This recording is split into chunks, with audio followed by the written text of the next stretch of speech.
美軍尖端雷達鎖定、戰機目擊追蹤，官方確認嘅 Tic Tac 不明飛行物體，究竟隱藏咗咩驚天秘密？各位觀眾大家好啊，我係泡泡，又到咗網絡補血站嘅時間啦。今次泡泡要同大家深入探討嘅係近年來最廣為人知，而且證據充足嘅不明空中現象事件之一，就係發生喺2004年嘅 Tic Tac 遭遇。呢件事係涉及美國海軍最精銳嘅航空母艦戰鬥群，有多重感應器數據同埋頂級飛行員嘅目擊證詞互相印證，甚至連美國國防部都罕有地公開承認相關影片嘅真實性。事件嘅核心係一個外形奇特、飛行能力完全超越人類現有認知嘅神秘物體。根據目前公開嘅資料，事件發生喺2004年11月，地點係美國加州聖地牙哥外海嘅一片軍事訓練區域。當時，以尼米茲號航空母艦為首嘅戰鬥群正在進行訓練演習。其中負責防空嘅普林斯頓號巡洋艦，佢裝備咗當時最先進嘅雷達系統，喺事件發生前大約2個星期就已經斷斷續續偵測到多個被稱為異常空中載具嘅目標。呢啲目標嘅行為極之古怪，有時會喺8萬尺高空懸浮，然後又會以驚人嘅速度垂直下降到接近海面嘅高度。佢哋嘅雷達特徵同已知嘅飛機或者導彈完全唔同。到咗11月14號，普林斯頓號再次捕捉到一個目標，於是引導咗2架嚟自黑 Aces 中隊嘅 F-18 超級大黃蜂戰鬥機前去攔截調查。帶隊嘅指揮官大衛弗拉沃同佢嘅僚機飛行員亞歷克斯迪特里希等人親眼目睹咗一個白色、表面光滑、冇任何機翼或者推進器、外形就好似一粒 Tic Tac 薄荷糖咁嘅橢圓形物體。佢哋估計個物體大約有40尺長，喺海面上空大約50尺嘅高度不規則咁移動，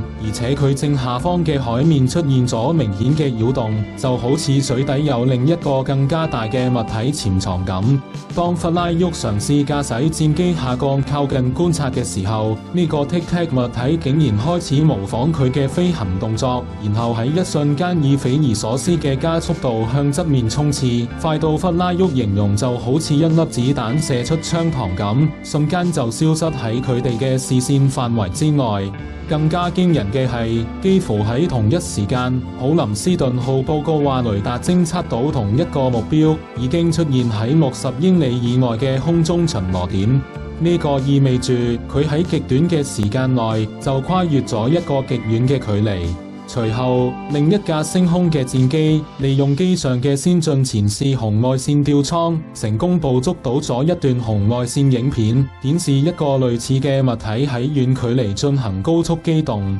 呢段影片即係美國官方釋出嘅 Tic Tac 影片。成個遭遇過程涉及多種獨立嘅探測系統，包括雷達同紅外線感應器，再加上多位經驗豐富、訓練有素嘅海軍頂級飛行員嘅親眼目擊。咁多從嚟自唔同渠道嘅證據互相吻合，令到用單純嘅儀器故障或者集體幻覺嚟解釋成件事變得非常困難。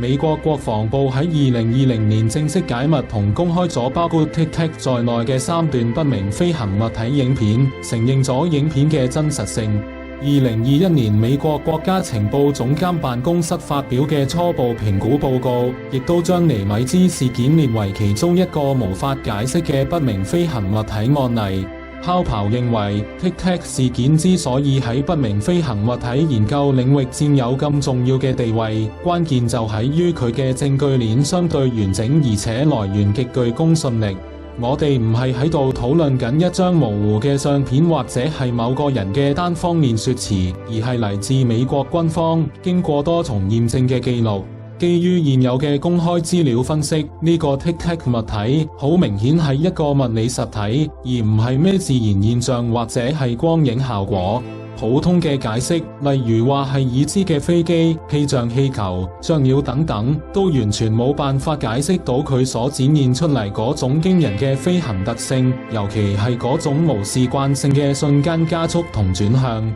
咁剩低嘅可能性就變得好狹窄。第一，會唔會係某個國家秘密研發嘅遠超公眾認知嘅尖端飛行科技？呢個可能性唔能夠完全排除，但係如果真係有咁樣嘅技術，佢所依賴嘅物理原理必然係革命性嘅，而且點解要喺一個咁繁忙嘅航母戰鬥群訓練區域進行咁樣嘅高風險測試，亦都係一個疑問。